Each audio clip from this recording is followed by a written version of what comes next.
This speech is to inform of some of the dangers of going to a college with a big time athletic program. There's actually some benefits to schools with a really big athletic program. There's a lot of money in the school for students and for athletes as well. And big time athletic programs typically involve football and basketball. They also help pay or almost completely fund a lot of the other athletics, the lesser known athletics like swimming. And they also help fund things like debate and chess club and other lesser known things. But this speech is more or less to inform of the terrible, despicable things that oftentimes do come along with going to school that has a very big athletic program. I'm only going to focus on a few of the examples that I've come across. I did a lot of research. I researched ESPN, I researched Forbes, I researched CNN, Deadspin. I did a lot of research. I read a lot of articles. I read so much that it's almost hard for me to remember some of it. But I'm going to give a few of the examples, even though I'm only giving a few. There's many, many, many examples of just awful actions that have taken place. And a lot of them get covered up for years. I don't know if it's because of the prestige or the money involved. There's billions of dollars involved in these athletic programs. But oftentimes these despicable actions go on for years before they're actually discovered. So, I'm going to start with sexual assault. Or rape, or however you want to classify it. But there's two huge examples where sexual assault was going on for years. It was covered up. It was, even when it was kind of uncovered, it was recovered up, or investigations were hindered by members of the athletic program.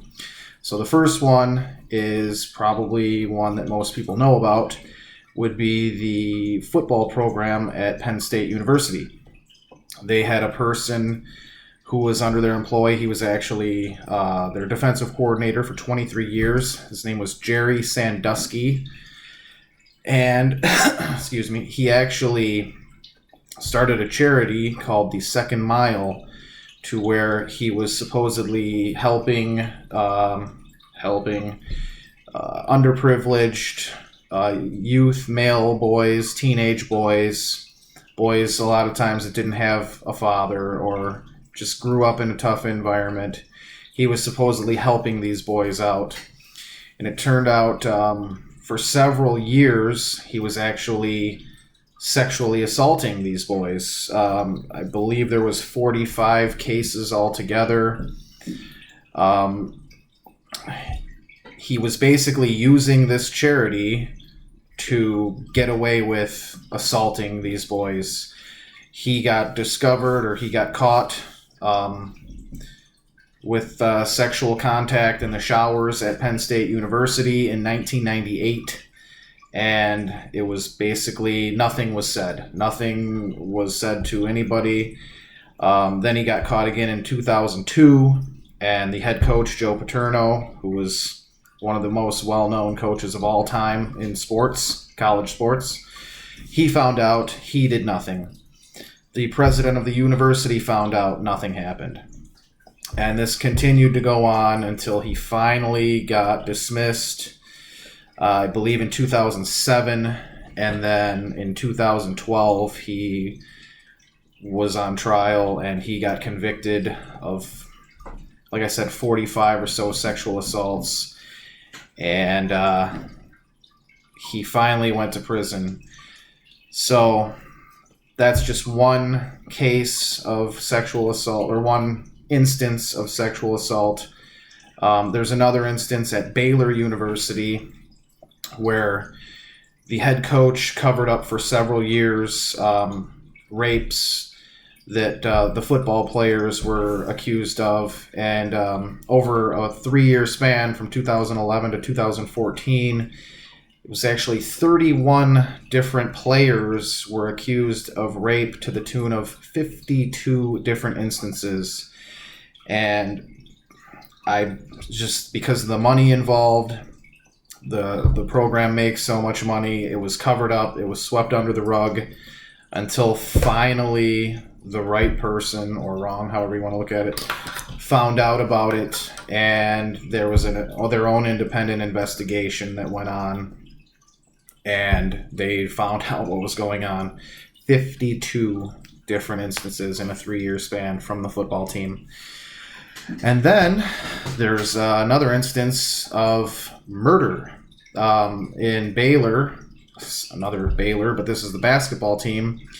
They had a player, Pat Dennehy, who was murdered by his own teammate and best friend at the time, Carlton Dotson.